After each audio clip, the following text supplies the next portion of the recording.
नमस्कार, कान्तिपुर समाचारमा स्वागत छ। सुरु गरौं अहिलेका मुख्य समाचारबाट। सरकारले विकासमा छलाङ मारेको दाबी गरे पनि खर्च निराशाजनक। 11 महिनामा विकास खर्च 40% मात्र। लक्ष्य पूरा गर्न दैनिक 9 अर्ब खर्चनुपर्ने। पार्टी आधिकारिकताबारे निर्वाचन आयोगका निर्णय बारम्बार विवादमा। 11 जना मन्त्रीलाई जसपाको यादव समूहले सोध्यो स्पष्टीकरण। आयात आकाशिँदा शोधनान्तर बचतमा व्यापक गिरावट। 4 महिनामा 1 खर्ब 16 अर्बले कमी। रेमिट्यान्स भने बढेको बढै। म्यानमारकी नेत्री सूची विरुद्ध सेनाले लगाएका आधा दर्जन अभियोगमा सुनवाई सुरु। आउँदा चुनावमा उठ्न नदिने खेल भइरहेको अधिकारवादी समूहको भनाई। र युरोकपमा स्कटल्यान्ड र चेक रिपब्लिक बीचको खेल जारी। आज राति स्पेन र स्विडेन बीच प्रतिस्पर्धा। कोपा अमेरिकामा अर्जेन्टिनाले चिलीको सामना गर्ने।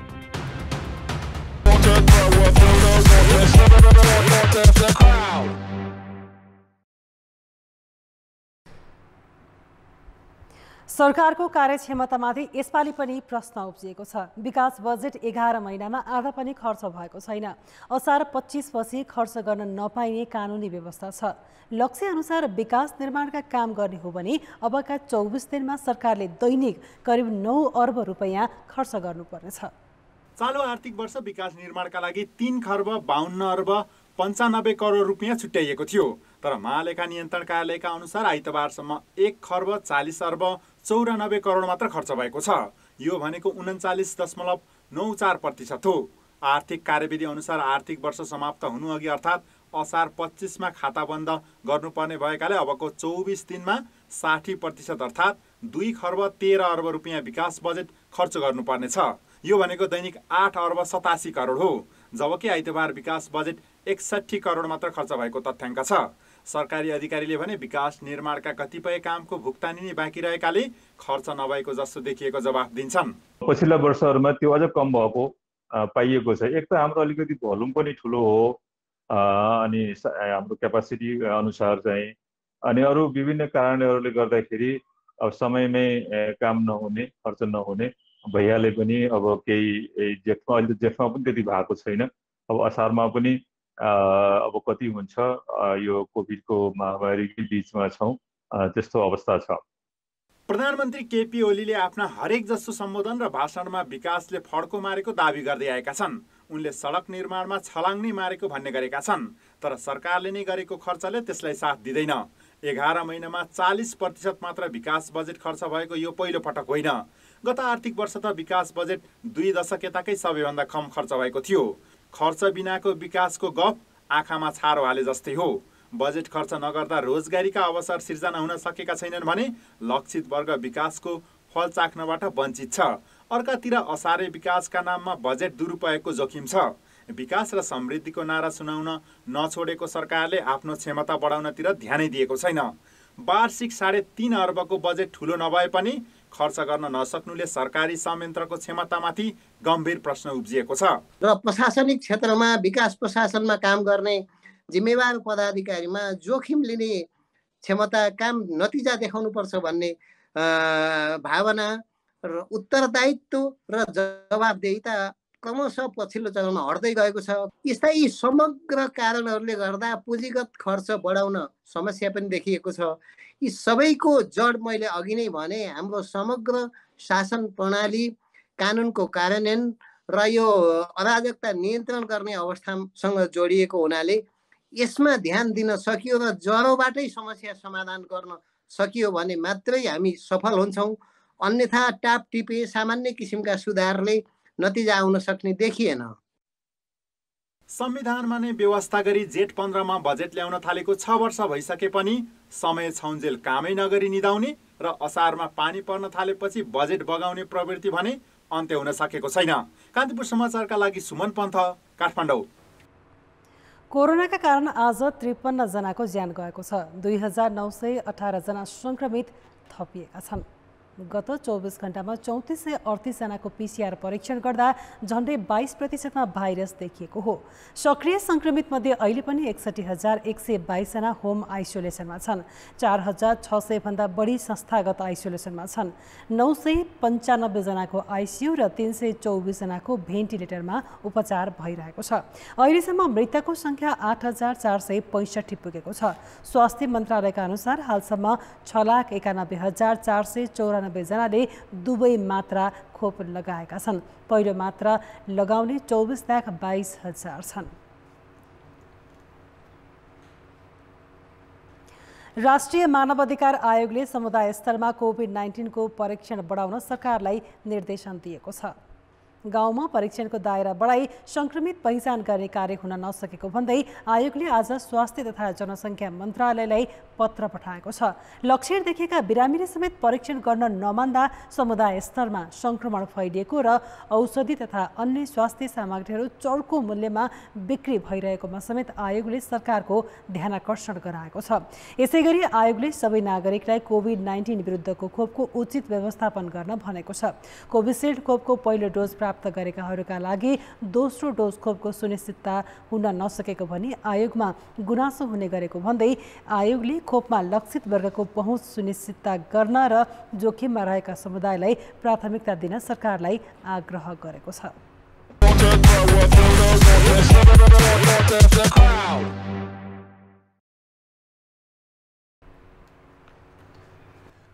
कोभिडको पहिलो लहर उच्च बिन्दुमा पुग्दा एकै दिन 32 जनाले ज्यान गुमाएका थिए।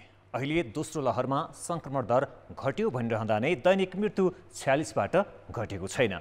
चिकित्सकहरूका अनुसार कोभिडका बिरामी गम्भीर भएपछि मात्र अस्पताल पुग्ने गरेकाले मृत्युदर अपेक्षाकृत कम हुन नसकेको हो। सोमबार कोरोनाबाट संक्रमित 53 जनाले ज्यान गुमाए। यो संख्या आइतबार 46 थियो। वैशाख अन्तिमदेखि जेठ दोस्रो सातासम्मको दैनिक आँकडा हेर्दा यो संख्या कम हो। तर पहिलो लहरको संक्रमण उच्च बिन्दुमा पुगेका बेलाको भन्दा यो मृत्युदर निकै बढी हो। पहिलो लहरमा एकै दिन 32 सम्मको ज्यान गएको थियो, जबकि अहिले संक्रमण दर घट्दै गएको भनिदा पनि मृत्यु संख्या 46बाट तल झरेको छैन। त्रिवी शिक्षण अस्पताल महाराजगञ्जमा कोभिडका कारण दैनिक 3 देखि 4 जनाको ज्यान गइरहेको छ। यस्तै शुक्रराज ट्रपिकल तथा सरुवा रोग अस्पतालमा पनि दैनिक 2 जनासम्मको मृत्यु भइरहेको छ। पहिलो वेबमा कुरा गर्दाखेरि हामीसँग टोटल 51 जनाले मृत्युवरण गर्नुभएको थियो भने अब यो बीचको 2 महिनामा झन्डै 77 जनाले चाहिँ मृत्युवरण गर्नु भएको छ। त्यसमध्ये अधिकांश चाहिँ यो दोस्रो चरणमा मृत्युवरण गरेका लेस देन 60 इयर्सका धेरैजसो हुनुहुन्छ। वैशाख यताको 2 महिनामा कोभिडका 5410 बिरामीको मृत्यु भइसकेको छ। यसले दैनिक सरदर 90 जनाको ज्यान गएको देखाउँछ। यस बीचमा एकै दिन 243 जनासम्मको ज्यान गएको थियो। पछिल्लो एक साता औसत दैनिक मृत्यु संख्या 56 छ। मृत्युदर केही कम भए पनि अघिल्लो लहरको तुलनामा यो निकै बढी हो। गम्भीर भएपछि मात्र अस्पताल जाने प्रवृत्ति र आइसियु तथा भेन्टिलेटर भरिभराउ भएका कारण मानवीय क्षति बढी भएको चिकित्सकको भनाइ छ। हाम्रो गाउँघरमा चाहिँ टेस्टिङको प्रोभिजन अझ पनि कम छ र धेरैजना टेस्ट नगरिकन घरमा बस्नुहुन्छ। यसले गर्दा हस्पिटल पुग्ने सम्भावना कम भयो र कतिजना चाहिँ हस्पिटल पुग्नलाई ढिलानी गर्नुहुन्छ, किनकि घरमै आइसोलेसनमा बस्नुहुन्छ र केही आफूलाई गालिसकेपछि अथवा न्युमोनियाले फोक्सोलाई धेरै मात्रामा गरिसकेपछि हस्पिटल पुग्नु भएकोले गर्दा यसलाई बचाउन अलिकति अप्ठ्यारो परिरहेको छ। कोभिड गाउँ-गाउँमा फैलिए पनि आवश्यक मात्रामा परीक्षण हुन सकेको छैन। कोभिडसँग मिल्दाजुल्दा लक्षणका बिरामीले ज्यान गुमाइरहे पनि त्यो मृत्युलाई स्वास्थ्य मन्त्रालयले आफ्नो आँकडामा समावेश गरेको छैन। त्यसैले क्षति घटेको रूपमा बुझ्न नहुने चिकित्सकहरूको भनाइ छ। कान्तिपुर समाचारका लागि कृपाल गौतम, काठमाडौँ। जनता समाजवादी पार्टीका अध्यक्ष उपेन्द्र यादव समूहले सरकारमा सहभागी भएका 11 जना कार्यकारिणी सदस्यलाई स्पष्टीकरण सोधेको छ।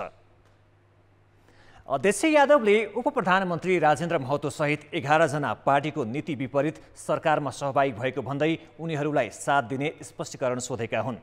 स्पष्टीकरणको चित्त बुझ्दो जवाफ नआए थप कारबाही गर्ने चेतावनी दिइएको छ।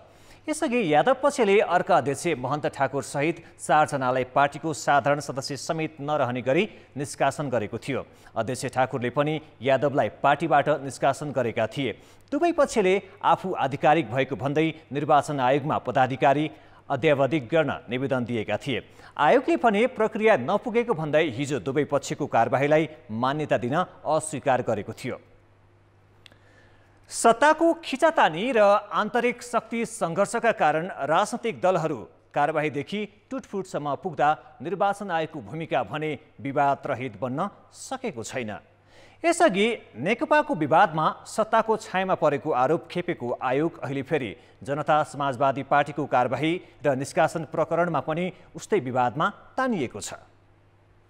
सत्ता र विपक्षी गठबन्धनमा बाँडिएको जनता समाजवादी पार्टी जसपाको कारबाही प्रक्रियालाई निर्वाचन आयोगले आइतबार अस्वीकार गरिदियो। अध्यक्षद्वय महन्त ठाकुर सत्ता पक्षधर र उपेन्द्र यादव विपक्षी गठबन्धनका सारथी भएपछि दुवैले एकले अर्कालाई कारबाही गरेका थिए। यादवले कार्यकारिणीको बहुमतको आडमा अर्का अध्यक्ष ठाकुर सहित अहिले सरकारमा रहेका राजेन्द्र महतो, लक्ष्मणलाल कर्ण र सर्वेन्द्रनाथ शुक्लालाई निष्कासन गरेका थिए। त्यसको बदलामा ठाकुरले पनि यादवलाई पार्टीबाट निकाले। कारबाहीपछि दुवै पक्षले जसपा आफ्नो भएको दाबी गर्दै दिएका निवेदनलाई आयोगले भने प्रक्रिया नपुगेको भनेर आइतबार अस्वीकृत गरिदियो। एउटै पार्टीको लेटर प्याडमा दुईवटा अध्यक्षले फरक निर्णय गरेर पठाउँदाखेरि त्यो फरक निर्णयको जानकारीलाई अब एउटा हेरफेर अथवा अदल बदलको रूपमा संशोधनको रूपमा लिने कि विवादको रूपमा लिने, किनभने विषय चाहिँ विवादको तर माग दाबी चाहिँ त्यसको हेरफेरको सन्दर्भमा रहेको छ। त्यसकारणले यो सन्दर्भमा समेत विवादको विषय हेरफेरसँग मिल्न सक्दैन भन्ने आयोगको एउटा बुझाइ छ। यादव पक्षले 4 नेता साधारण सदस्यबाटै निष्कासन गरेको पत्र जेठ 18 गते बुझाएसँगै पार्टीको दर्ता किताबमा नाम अद्यावधिक गर्न आयोगलाई पत्राचार गरेको थियो। तर आयोगले दुवै पक्षको स्थिति उस्तै भएको व्याख्या गरेको छ। जबकि आयोगले माग गरेको बहुमतको निर्णय बुझाएको दाबी यादव पक्षको छ। आफैले समय लिएर पनि बहुमत देखाउन नसकेको ठाकुर पक्षलाई फाइदा पुग्ने गरी आयोगले एकपक्षीय रूपमा निर्णय गरेको भन्दै असन्तुष्टि जनाइरहेको यादव पक्ष त्यसविरुद्ध राजनीतिक र कानुनी उपचार खोज्ने तयारीमा छ। छिटोभन्दा छिटो हामीले गरेको कारबाहीलाई कानुनी हिसाबले स्थापित गर्ने गरी सर्वोच्च अदालतमा हामी जान्छौँ। निर्वाचन आयोगले गरेको निर्णय चाहिँ नै अनुचित छ, गलत छ, पूर्वाग्रहपूर्ण छ, ऐन कानुन र परम्परा परिपाटीहरू विरुद्ध छ भन्ने कुरालाई चाहिँ स्थापित गर्ने गरी र त्यो निर्णयलाई चुनौती दिने गरी हामी चाहिँ नै सुप्रिम कोर्टमा जान्छौँ। यसअघि नेकपा विवादमा पनि आयोगको भूमिका विवादमा परेको थियो। जसपा विवादमा पनि सत्तालाई बल पुग्ने गरी निर्णय गरी आफ्नो संवैधानिक भूमिका निर्वाह गर्न नसकेको आरोप लागेको छ। कान्तिपुर समाचारका लागि दशरथ राई, काठमाडौँ। समाचारमा पुनः स्वागत छ। 2/3 बहुमतसहित सत्तामा पुगेका प्रधानमन्त्री केपी शर्मा ओली अल्पमतमा झरे। पार्टीभित्रकै कलहले सत्ता ढल्ने अवस्था बनेपछि उनले 2 पटकसम्म प्रतिनिधि सभा विघटन गरिदिए। प्रदेशमा पनि एमाले झनपछि झन कमजोर भइरहेको छ। 6वटा प्रदेशमा ठुलो दल, त्यसमा पनि 2वटामा स्पष्ट बहुमत भएको एमाले बिस्तारै सत्ताबाट बाहिरिनुपर्ने अवस्था आइरहेको छ। 60 सदस्यीय गण्डकी प्रदेश सभामा एमाले एक्लैको संख्या 27 हुँदा पनि विश्वासको मत नपाएर मुख्यमन्त्री पृथ्वी सुब्बा गुरुङको नेतृत्वको सरकार ढल्यो। कतिसम्म भने एमालेकै सहयोगमा सांसद बनेका र मन्त्री समेत बनाइएका स्वतन्त्र सांसद राजीव गुरुङले नै उनलाई मत दिएनन्। नेकपा रहँदा माओवादी केन्द्रलाई मुख्यमन्त्री दिइएको कर्णाली र सुदूरपश्चिम प्रदेशमा पनि एमाले नै सबैभन्दा ठुलो दल हो। ती दुवै प्रदेशमा एमालेकै माधव नेपाल पक्षको सहयोगमा माओवादी सरकार टिकिरहेको छ भने ओली खेमा बाहिरिनु परेको छ। लुम्बिनी प्रदेशमा एमालेले सरकार त जोगाएको छ, तर कति टिक्छ भन्ने यकिन छैन।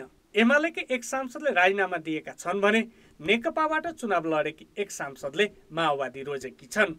एमालेको स्पष्ट बहुमत भएका बागमती र प्रदेश 1 मा पनि पार्टीको आन्तरिक विवादकै कारण सरकार धर्मर अवस्थामा छ। एमालेको संस्थापन पक्ष भने आन्तरिक विवादसँगै बाह्य शक्तिको चलखेलका कारण यस्तो अवस्था आएको बताउँछ। हामी कहाँ निर्वाचित प्रधानमन्त्रीले अहिलेसम्म 5 वर्ष काम गरेको इतिहास छैन। त्यो विदेशी र स्वदेशी शक्ति केन्द्रहरूको चलखेलका कारणले गर्दा र अघि मैले भने जस्तो सहकार्यको संस्कृतिको अभावका कारणले गर्दाखेरि त्यो अवस्था आएको छ। त्यो दुःखद कुरा हो। संघीय सरकारमा त प्रधानमन्त्री ओली विरुद्ध संसदका बहुमत सदस्यले आफै सर्वोच्च अदालत र राष्ट्रपति कार्यालयमा हस्ताक्षर बुझाएका छन्।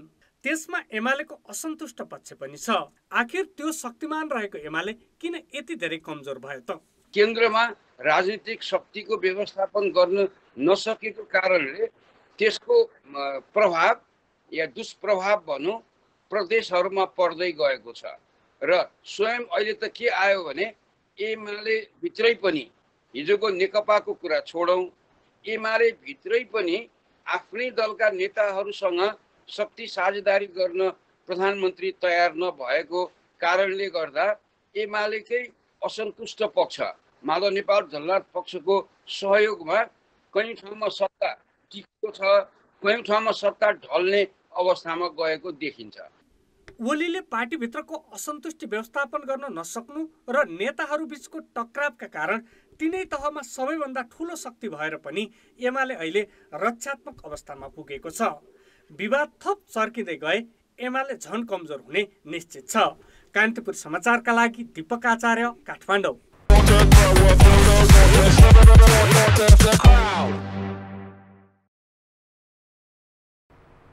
सर्वोच्च अदालतले गण्डकी प्रदेश सभा सदस्य कृष्ण थापालाई उनको दल राष्ट्रिय जनमोर्चाले गरेको कारबाही रोक्न अस्वीकार गरेको छ। न्यायाधीश द्वय विश्वम्भर प्रसाद श्रेष्ठ र कुमार रेग्मीको संयुक्त इजलासले थापामाथिको कारबाही रोक्न यसअघि दिएको अन्तरिम आदेश खारेज गरेको हो। यसअघि पार्टीले कारबाही गरेपछि पदमुक्त भएका थापाले सर्वोच्चको अन्तरिम आदेशबाट संसदमा पुनर्बहाली पाएका थिए। उक्त आदेश खारेजीको माग गरी जनमोर्चाको प्रदेश संसदीय दल, प्रदेश सभा सचिवालय र सभामुख नेत्रनाथ अधिकारीले निवेदन दिएका थिए। सोही निवेदनमा आज सुनवाई गर्दै न्यायाधीश द्वयले पहिलेको अन्तरिम आदेश खारेज हुने आदेश गरेको हो। थापा एमाले सरकारको पक्षमा थिए। मुख्यमन्त्री पृथ्वी सुब्बा गुरुङले विश्वासको मतका लागि प्रदेश सभामा राखेको प्रस्तावमा मतदान हुँदा भनी तटस्थ बसेका थिए।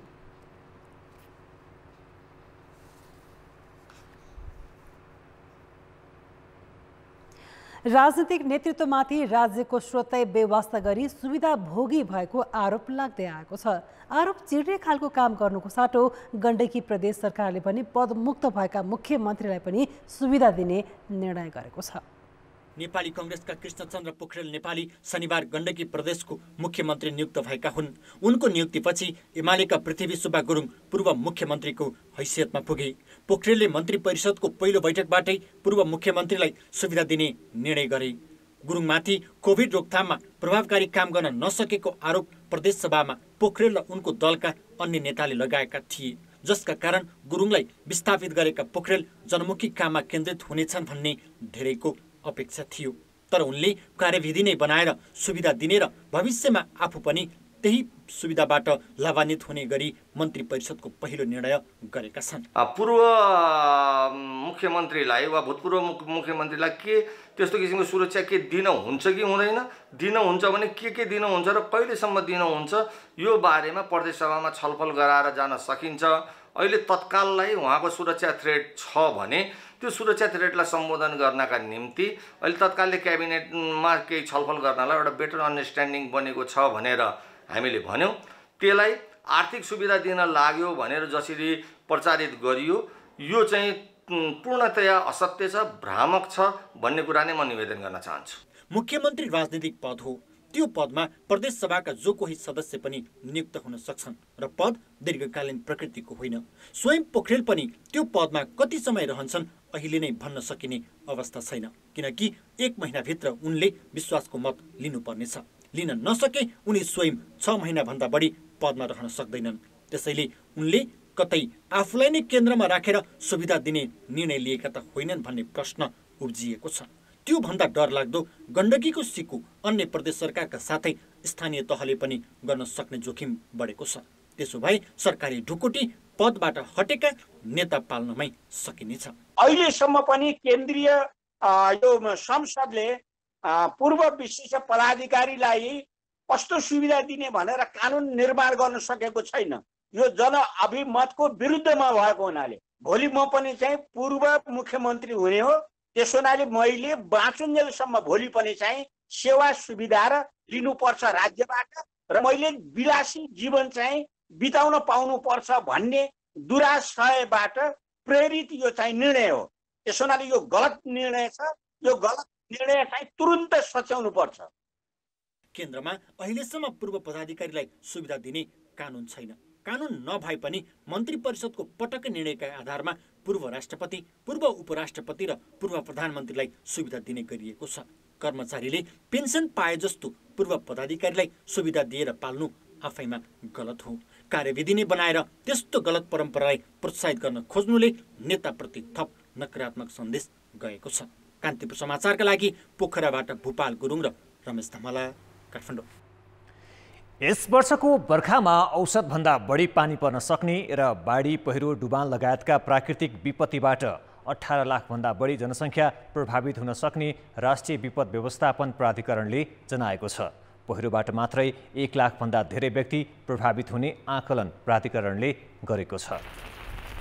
प्राधिकरणले एक भर्चुअल अन्तर्क्रिया कार्यक्रममा यो जानकारी दिएको हो। प्राधिकरणका अनुसार नेपालमा मनसुनका 120 दिनमा औसत 1500 मिलिलिटर पानी पर्ने भए पनि यसपालि त्योभन्दा पनि बढी पानी पर्ने प्रक्षेपण छ।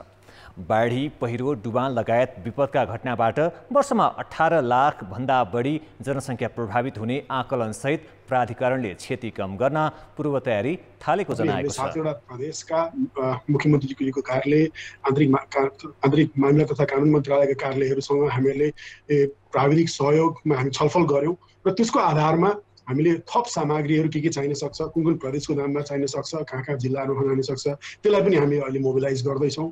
यसरी हामीले विगतको अनुभवलाई लिएर यसपालिको परिदृश्यको आधारमा हामीहरूले यसपालिको पूर्व तयारीलाई कसरी प्रभावकारी ढङ्गबाट गर्न सकिन्छ भनेर त्यसमा लागेका छौँ।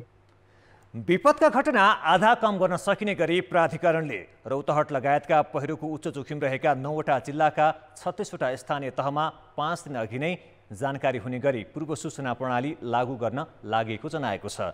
बाढीबाट हुने क्षति कम गर्न 80 भन्दा बढी नदीमा पूर्व सूचना प्रणाली राखिएको र उद्धारको लागि आवश्यक उपकरणसहित हेलिकप्टर, हेलिप्याड तथा जनशक्ति तयार पारेको प्राधिकरणको दाबी छ।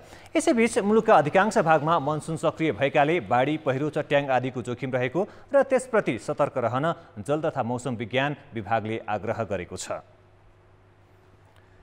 एसई परीक्षाको नतिजा नआउँदै केही शैक्षिक संस्थाहरूले 11 कक्षामा भर्ना लिन थालेका छन्।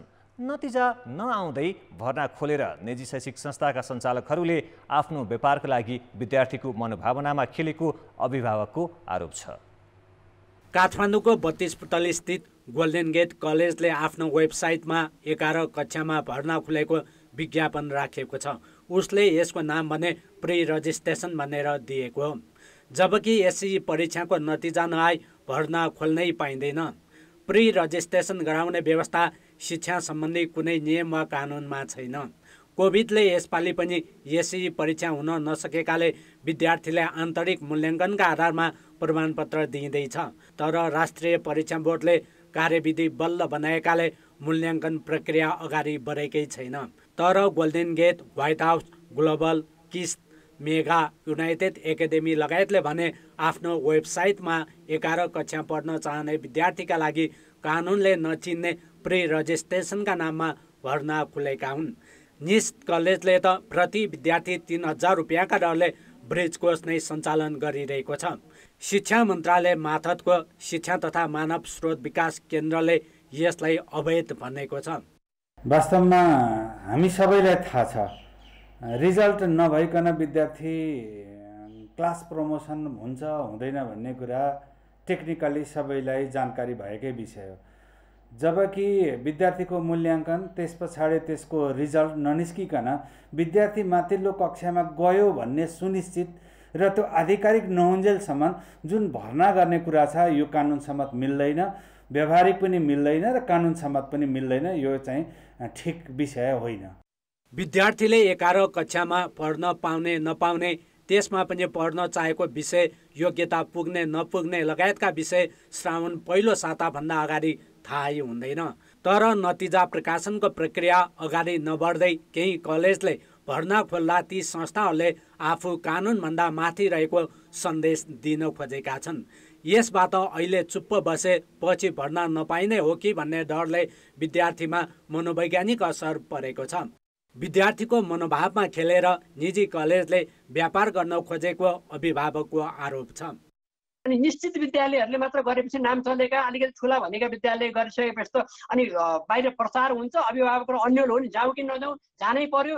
सरकारले चाहिँ खोलिदिएको छैन, स्कुलले खोलिसक्यो, त्यो भन्छ अन्यल भयो नि। अन्यल मात्र नै अस्थिर पनि हुने भयो भने मूल्याङ्कन सकिन्छ। त्यसपछि यो मितिबाट मात्र भर्ना गर्नलाई उपयुक्त हुन्छ भनेर कुनै निकायले, जिम्मेवार निकायले भन्नु पर्यो। भर्ना गर्न थालिसकेकाहरूलाई हस्तक्षेप गरिदिनु पर्यो। यो नगरे पनि अन्यलता चाहिँ रहिरहन्छ अभिभावक। 12 कक्षासम्मका शिक्षण संस्था नियमन गर्ने जिम्मेवारी स्थानीय तहको हो।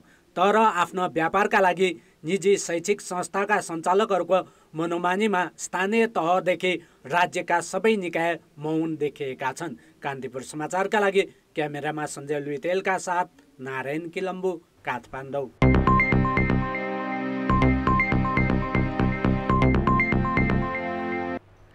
आयात बढ्न थालेपछि देशको शोधनान्तर स्थिति खस्किएको छ। 4 महिनाको अवधिमा देशबाट बाहिरिने रकमको तुलनामा भित्रने रकम 1 खर्ब 16 अर्ब रुपियाँले घटेको छ। नेपाल राष्ट्र बैंकले सोमबार प्रकाशन गरेको देशको 10 महिनाको वित्तीय स्थिति सम्बन्धी प्रतिवेदन अनुसार अहिले 7 अर्ब 75 करोड रुपियाँ मात्र शोधनान्तर बचत छ। गत पुसमा यस्तो रकम 1 खर्ब 24 अर्ब बचतमा थियो। गत वर्षको तुलनामा यसपालि आयात 22%ले बढेको छ। गएको वैशाखसम्ममा कुल वस्तु आयात 22.3%ले वृद्धि भई 12 खर्ब 54 अर्ब पुगेको छ।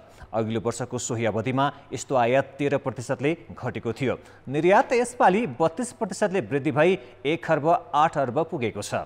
निर्यातको तुलनामा आयात बापत बाहिरिने रकम 11 खर्ब 46 अर्ब बढी भएकाले यसको प्रत्यक्ष असर शोधनान्तर स्थितिमा परेको हो। यसपालि शिक्षा तथा भ्रमण बापत भित्रिने रकमभन्दा बाहिरिने रकम बढेपछि खुद सेवा आय 54 अर्ब 71 करोडले घाटामा गएको छ। अघिल्लो वर्षको वैशाखमा खुद सेवा आय 78 करोड 82 लाखले बचतमा थियो। यो वर्षको 10 महिनामा शिक्षातर्फको व्यय मात्रै 22 अर्ब 51 करोड रहेको छ। वैदेशिक लगानी पनि 19%ले घटेर 14 अर्ब 8 करोडमा सीमित भएको छ। यद्यपि रेमिट्यान्स पनि 19%ले बढेर 10 महिनामा 8 खर्ब 9 अर्ब नागेको छ। गत वर्षको असार मसान्तमा 14 खर्ब 1 अर्ब रहेको कुल विदेशी विनिमय संचिति 0.8%ले कमी आई वैशाख मसान्तमा 13 खर्ब 90 अर्ब कायम भएको छ। यसले सभा 10 महिनाको वस्तु तथा सेवा आयात धान्न सक्दछ। शेयर बजार मापन गर्ने परिसूचक 42.7 अङ्कले बढेपछि पहिलो पटक 3000 अङ्कमाथि पुगेको छ। यस्तै करिब 19 अर्ब रुपियाँको कारोबार भएको छ। आज वाणिज्य बैंक, होटल, निर्जीवन बीमा, लगानी र उत्पादनमूलक समूहले नेप्सी परिसूचक 3025.8 अङ्कमा पुर्याएका हुन्। यी 5वटै समूहको परिसूचक 2% भन्दा धेरैले बढेको छ। केही दिन यता अस्वाभाविक रूपमा बढिरहेको विकास बैंक र जलविद्युत समूहको परिसूचकमा भने गिरावट आएको छ। शेयर मूल्य अस्वाभाविक रूपमा बढाइएका कम्पनीको कारोबारमाथि धितोपत्र बोर्डले छानबिन गरिरहेको छ। लघुवित्त, व्यापार र अन्य समूहको परिसूचक पनि घटेको छ। आज 3 करोड 50 लाख 27 हजार किता शेयर 18 अर्ब 88 करोड 40 लाख रुपियाँमा किनबेच भएको नेपाल स्टक एक्सचेन्जले जनाएको छ। यो कारोबार रकम अहिलेसम्मकै दोस्रो ठुलो हो। आइतबार 19.5 अर्बको कारोबार भएको थियो। ब्रेकपछि समाचारमा पुनः स्वागत छ। आर्थिक अनियमितताको विवादमा मुछिएको धरानस्थित बीपी कोइराला स्वास्थ्य विज्ञान प्रतिष्ठानमा अख्तियारले छानबिन थालेको छ। प्रतिष्ठान परिसरमा सञ्चालित कोभिड अस्पतालका विभिन्न उपकरण, पटक पटक बिग्रिरहने अक्सिजन प्लान्ट र विभिन्न खरिद सामग्रीमा अनियमितताको उजुरी परेपछि अख्तियारले छानबिन थालेको हो। बीपी कोइराला स्वास्थ्य विज्ञान प्रतिष्ठानको बेथिति अन्त्यका लागि दबाब दिन धरानमा गठन भएको नागरिक दबाब सञ्जालले प्रतिष्ठानलाई 1 साताको अल्टिमेटम दिएपछि प्रतिष्ठानमा अख्तियार दुरुपयोग अनुसन्धान आयोगले छापा मारेको हो। आयोगको इटरी स्थित कार्यालयबाट निमित्त कार्यवाहक प्रमुख पुरुषोत्तम ढकालको नेतृत्वको टोलीले प्रतिष्ठानका विभिन्न विभागका पदाधिकारीसँग सोधपुछ समेत गरेको छ। उपकुलपति र रजिस्ट्रार नभएको अवस्थामा प्रतिष्ठान पुगेको आयोगको टोलीले शिक्षाध्यक्ष प्राध्यापक डाक्टर गुरु खनाललाई भेटेर लेखा शाखा, खरिद शाखा तथा मूल्याङ्कन शाखाबाट केही महत्त्वपूर्ण विषयमा विभागका कर्मचारीलाई सोधपुछ गरेको थियो। छलफल भयो। त्यसपछि केही डकुमेन्टहरू नपुग डकुमेन्टहरू चाहिँ तपाईँहरू तयार गरिदिनुहोस्। हामी फेरि पछि डकुमेन्ट तयार भइसकेपछि हामीलाई त्यो डकुमेन्टको उपलब्ध गराइदिनुहोस् भन्ने किसिमले चाहिँ उहाँहरूले चाहिँ भनेको कारणले त्यही ढङ्गले उहाँहरू केही समय बसेर उहाँहरू जानुभयो। यसअघि पनि प्रतिष्ठानका उपकुलपति डाक्टर ज्ञानेन्द्र गिरी लगायत पदाधिकारी विरुद्ध कमिसन लिएर कमसल सामग्री जडान गरेको र त्यसका कारण बिरामीको उपचार प्रभावित भएको उजुरी परेपछि अख्तियारले भेन्टिलेटर खरिदलाई लिएर छानबिन थालेको थियो। यसअघि पनि छानबिनका लागि अख्तियारको टोली प्रतिष्ठान पुग्दा उपकुलपति डाक्टर ज्ञानेन्द्र गिरी काठमाडौँमा थिए। मुख्य व्यक्ति नै नभएको मौकामा अख्तियार टोली प्रतिष्ठान पुग्नुलाई नागरिक अगुवाले अख्तियारको झारा टार्ने कामको संज्ञा दिएका छन्। बेचितीहरू चाङ लाग्दै गए। अख्तियारमा पनि तपाईँहरूले सुन्नुभयो होला 50 भन्दा बढी मुद्दाहरू परे। अधिकांश मुद्दाहरू तामेलीमा, कसैको पनि फर्सेट भएन। कुनै पनि मुद्दाहरू अझै पनि केही मुद्दाहरू खेपिरहेका छन् त्यहाँका पदाधिकारीहरू। तर पनि त्यहाँको खरिद प्रक्रिया, त्यहाँका सेवा, त्यहाँको अस्पताल, यी सम्पूर्ण कुराहरूभित्र बेथिती छ। त्यहाँको उपकरणहरूको नाममा भ्रष्टाचार छ। पछिल्लो समय प्रतिष्ठानमा भएका अनियमितताका सन्दर्भमा नागरिक दबाव सञ्जालले जेठ 24 गते प्रतिष्ठानका 4 जना पदाधिकारीलाई भेटेर प्रतिष्ठान सुधारका लागि एक साताको अल्टिमेटम सहित ध्यानाकर्षण पत्र बुझाएको थियो। यस्तै विभिन्न राजनीतिक दलका प्रतिनिधिले पनि सुधारका लागि दबाव दिँदा समेत प्रतिष्ठानका पदाधिकारी भने समस्या समाधानका लागि पहल भइरहेको छ भनेर बताउन छाड्दैनन्। हामीले नन कोभिड बिरामीहरूलाई पनि सेवा दिनुपर्ने हुन्छ र कोभिड पनि, र यसमा हामी दिन राति जुन छ त्यो हामी हाम्रो कुलपतिज्यू र सबै हामी लागिराखेका छौँ। खास गरी प्रतिष्ठानको कोभिड अस्पतालमा भद्रगोल भएको र बिरामीले उपचार नपाएर ज्यान गुमाउनु परिरहेको गुनासो बढेपछि प्रदेश 1 का सामाजिक विकास मन्त्री र सुनसरीका प्रमुख जिल्ला अधिकारीले पटक पटक निरीक्षण गरी अवस्था सुधार गर्न निर्देशन दिएका थिए। तर प्रतिष्ठानले निर्देशन लत्याउँदै आएको छ। कान्तिपुर समाचारका लागि अर्जुन सुवेदी, धरान, सुनसरी। अब जनमतको अन्तिम परिणाम। जनमतमा हिजो हाम्रो प्रश्न थियो, कोभिड रोकथामका लागि विदेशबाट प्राप्त सहयोग सामग्रीको वितरण किन पारदर्शी नभएको होला? ए पहुँचवाला हाबी भएर बी सरकारी संयन्त्रमै समस्याले र से सङ्कटमा स्वाभाविक। जनमतको अन्तिम परिणाम यस्तो छ, ए पहुँचवाला हाबी भएरमा 51%, बी सरकारी संयन्त्रमै समस्यालेमा 41% र से सङ्कटमा स्वाभाविकमा 8% मत प्राप्त भएको छ। अब आजको प्रश्न। जनमत हाम्रो प्रश्न छ, विकास बजेट 11 महिनामा किन 40% भन्दा बढी खर्च हुन नसकेको होला? ए नसुध्रिएको कार्यशैली, बी महामारीको असर र सी प्राथमिकतामै समस्या। जनमतको अन्तिम परिणाम भोलि साँझ 8 बजेको कान्तिपुर समाचारमा प्रसारण गर्नेछौँ। कृपया न्युज स्पेस ए बी वा सी टाइप गरी 34001मा SMS गरी आफ्नो मत व्यक्त गर्नुहोला। अब जनताको आवाज। हामीले सिन्धुपाल्चोकमा दैनिक ज्यालादारी गर्नेलाई सोधेका छौँ, कोरोना महामारीले तपाईँको दैनिक जीवनमा के कस्तो समस्या परेको छ? जनताको आवाज। लकडाउनले गर्दा पैसा नकमाएपछि अब बिहान बेलुका खाना खुवाउन ओर्न, परिवार पाल्न, अब कोठा भाडा बस्नेहरूको लागि कोठा भाडा तिर्न, सबै त्यो श्रमिकको लागि जे मुस्किलै परिरहेको छ। बन्दले गर्दाखेरि अब घरबाट बाहिर निस्किँदैन, अस्ति र सम्बन्ध त्यति घरभित्र बस्नु परिहाल्यो कोरोना लाग्यो भनेर। काम पनि रोकिरहेको छ र के भन्छ खानको लागि घरमा धेरै समस्या पनि छ। अब एक ठाउँमा काम उपलब्ध नभएर अर्को ठाउँमा जानुपर्ने त्यस्ता मान्छेहरूलाई अन्त गएर काम गर्नु पनि समस्या देखिएको छ। स्वास्थ्य मापदण्डका कुराहरू, अब मास्क सेनिटाइजर लाएर काम गर्न असहज हुनु, अब त्यो सामाजिक दूरी कायम गर्ने भन्छन्, अब त्यो काम गर्दाखेरि धेरै सामाजिक दूरी कायम गर्न सकिन्न। हरदम प्रयास त हामीले गरेका छौँ हुन सक्ने जति त, आफूले पोसिबल हुने जति त, तर बन्दाबन्दीले निकै नै समस्या छ। अब काममा जाउँ भने काम खोल्दैन, अनि के गर्नु? अनि अब जान बचाएर छ, अब खुवाउनै पर्यो, अब कहाँ ल्याएर खुवाउने? अनि अब साउहरूसँग लिन गयो भने साउहरूले दिँदैन कुराहरू।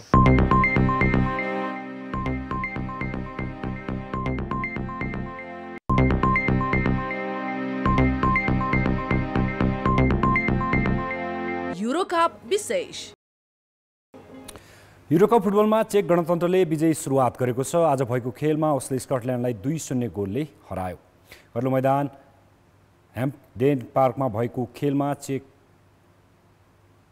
लागि प्याट्रिकले 2 गोल गरेका थिए। खेलको 40औं मिनेटसम्म बारम्बार प्रयास गर्दा केही राम्रा मौका गुमाएको थियो, तर 42औं मिनेटमा प्याट्रिकले गोल गर्दै पाहुना टिम चेक गणतन्त्रलाई अग्रता दिलाए। पहिलो हाफमा 1 गोलको अग्रता बनाएको चेक गणतन्त्रले 52औं मिनेटमा अन्तर 2-0 मा पुर्यायो। यसपटक पनि उसका लागि प्याट्रिकले नै उत्कृष्ट गोल गर्दै टिमलाई 2-0 ले अघि राखे। त्यसपछि स्कटल्यान्ड खेलमा फर्कन सकेन र चेक गणतन्त्र 2-0 ले विजयी भयो। कान्तिपुर खेलको समाचार अहिले यति नै। अब मौसम सम्बन्धी जानकारी।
कान्तिपुर समाचार अहिलेलाई सकियो।